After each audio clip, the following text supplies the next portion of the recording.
Il y en a partout. On a mis partout par terre.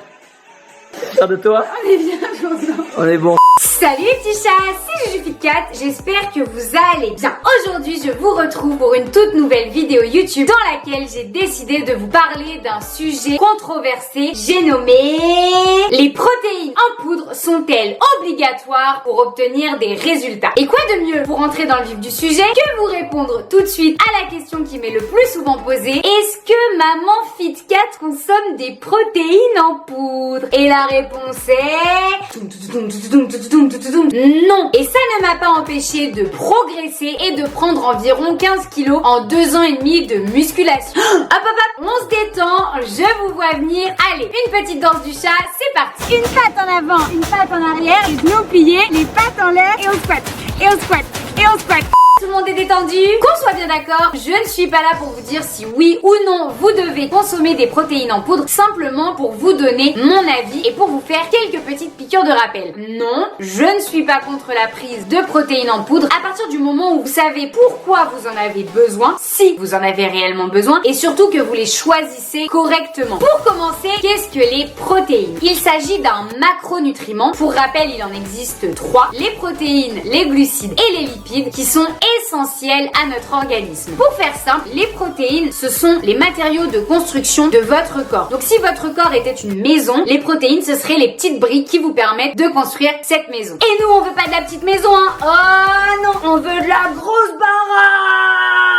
Au niveau externe, les protéines forment toute notre enveloppe et permettent de régénérer notre enveloppe, que ce soit les cheveux, les os, la peau, les muscles. Et au niveau interne, elles vont être l'un des constituants principaux de nos cellules vivantes, hein. Donc là, on peut se rendre compte à quel point elles sont quand même très importantes. Elles vont également constituer les anticorps. Vous savez, ces espèces de petits bonhommes en Y qui vous défendent lorsque vous avez une infection. Et je pense qu'on va s'arrêter là parce qu'on pourrait parler de protéines et de biochimie pendant au moins 5 heures. Mais je pense que si je faisais ce genre de vidéo, je perdrais la moitié de mes abonnés en cours de route. Vous l'aurez compris, il est donc indispensable d'apporter des protéines via l'alimentation à notre organisme. Et ça, autant vous dire que grosse tonton l'a bien compris. Ce qui nous intéresse aujourd'hui, c'est à quoi servent les protéines pour nous, les sportifs. Les protéines sont les matériaux de construction des tissus musculaires qui vont se trouver dans le muscle. Vous savez là, ce petit être qu'on chérit tant et qu'on traumatise tous les jours à la salle de sport en espérant qu'il va ne serait-ce qu'un tout petit peu se développer.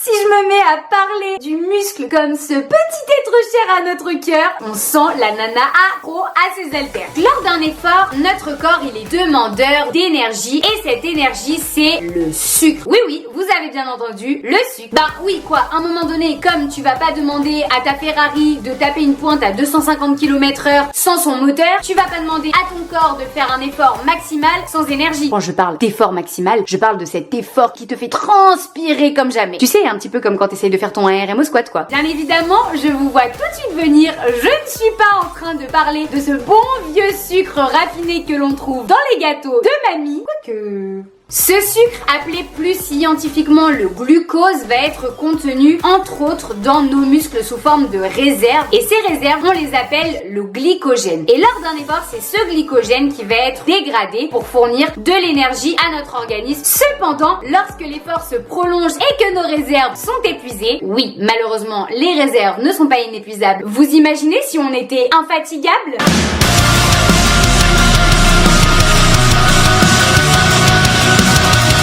Ce sont les protéines qui deviennent notre seconde source d'énergie afin de fournir l'énergie nécessaire pour terminer notre effort. Et c'est là que survient le fameux problème de tous les sportifs. Non, mes pauvres petits muscles si durement acquis, ils se détruisent. Qui dit utilisation de protéines pour fournir de l'énergie, dit lésion musculaire, dit destruction de nos muscles. Alors c'est un bien grand mot, c'est pour imager. Bien évidemment, vous n'êtes pas en train de vous détruire le muscle, hein. Mollo lastico. C'est simplement que vous allez créer des petites lésions au niveau du muscle que les protéines vont pouvoir réparer. Donc c'est un petit peu comme les petits médecins de vos muscles, hein. Et c'est pour ça qu'on vous conseille d'en consommer juste après l'entraînement. C'est justement là qu'interviennent les protéines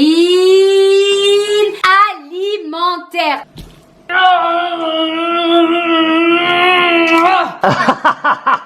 On m'avait dit. Souris. Voilà, on est préparé au salon du fitness.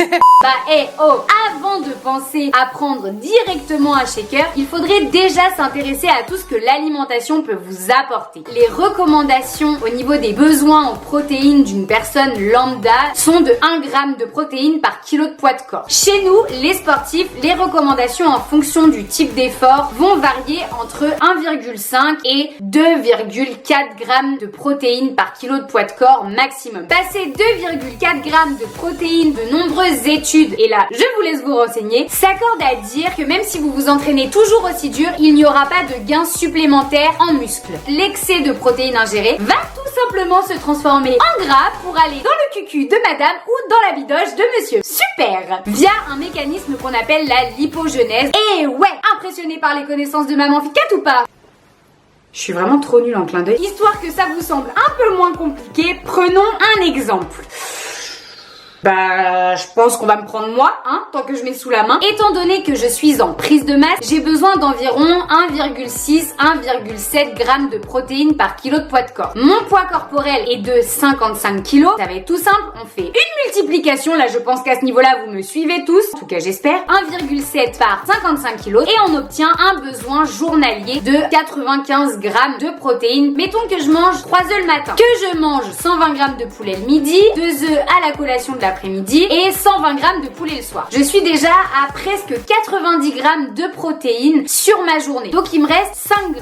Vous allez me dire, Juju, t'as pas atteint ton quota de protéines journalier. Et c'est là que vous faites erreur.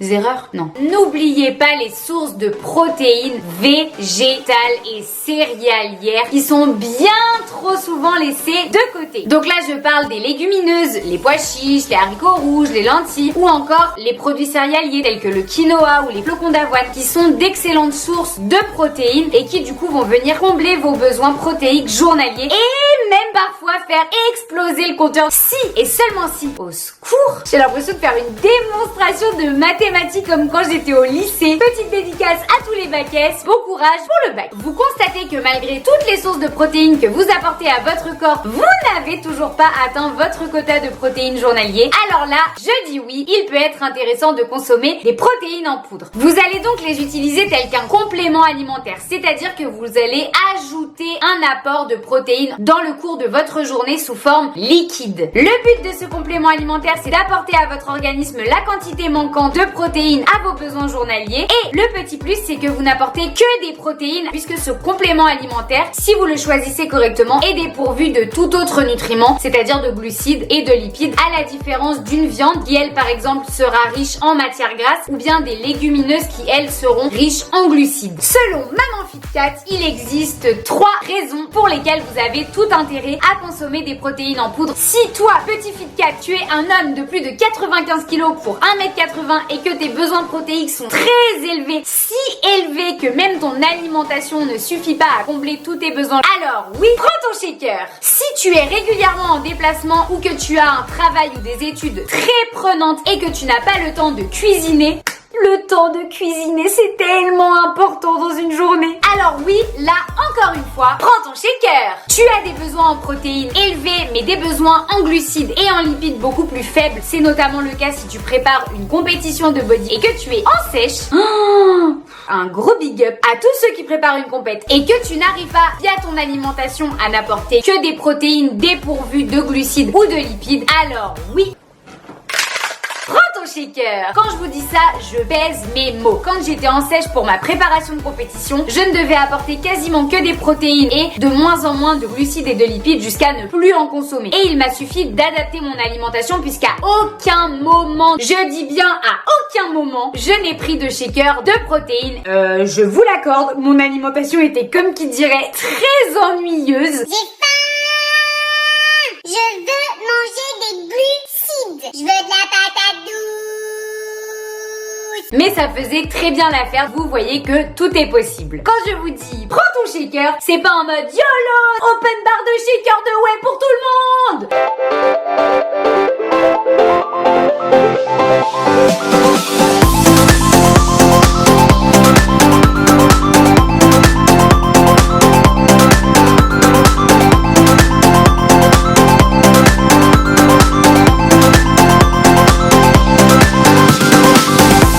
Vas-y pas que je m'enfile 3, 4, 5 shakers de protéines par jour et que je pense que je vais devenir musclore ou que je vais perdre 15 kilos.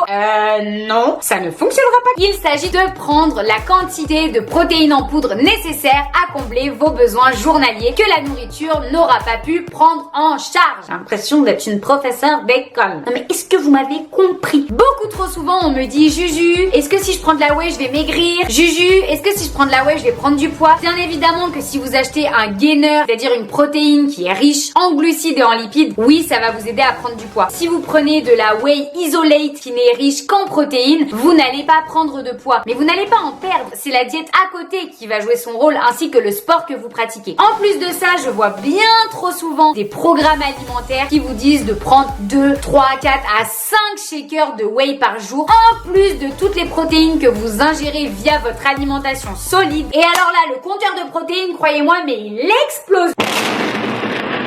Et vous savez ce qui se passe quand vous ingérez des protéines en excès? Eh bien, ça a un effet néfaste sur votre organisme. Premièrement, il y a des effets sur les reins. Il y a également des effets au niveau de l'obésité, puisque manger trop de protéines vous empêche de ressentir le phénomène de satiété quand vous n'avez plus faim. Également, vous allez avoir une diminution de la force et une diminution du gain musculaire.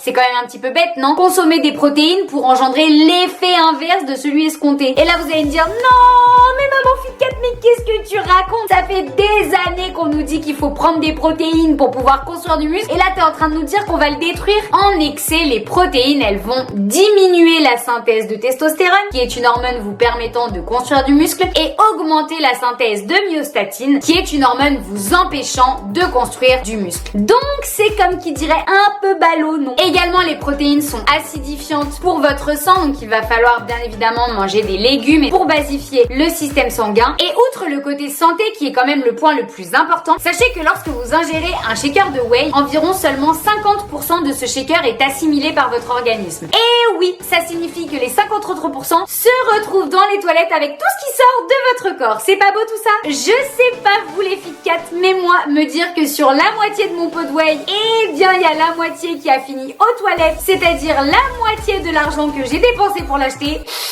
préférerais les mettre plutôt dans des Ben & Jerry's. En conclusion, mes petits chats, non, les protéines en poudre ne sont pas indispensables à votre progression et à votre croissance musculaire. Tout va se jouer à 99% dans votre alimentation et dans votre diète qui doit être très carrée et accessoirement un petit peu dans vos entraînements dans lesquels vous avez intérêt à vous arracher. Et maman Fit4 compte sur vous. Donc méfiez-vous de tout ce marketing qu'on voit aujourd'hui autour des protéines en poudre qui vous font croire que sans prise de protéines, vous ne pourrez jamais progresser. Non, ça c'est simplement pour pouvoir vendre. Si votre alimentation est cadrée, que vous connaissez tous vos besoins protéiques, mais que vous vous rendez compte que vous n'arrivez pas à subvenir à vos besoins via l'alimentation, alors oui, il peut être intéressant de consommer des protéines en poudre. S'agit-il encore de bien les choisir et de choisir des protéines de qualité. Et voilà les petits chats, cette vidéo est maintenant terminée. J'espère qu'elle vous aura plu et que vous aurez apprécié ce format un peu plus scientifique, car pour moi c'était vraiment un plaisir de replonger dans mes cours de biochimie et de nutrition pour pouvoir vous apporter mes connaissances. Si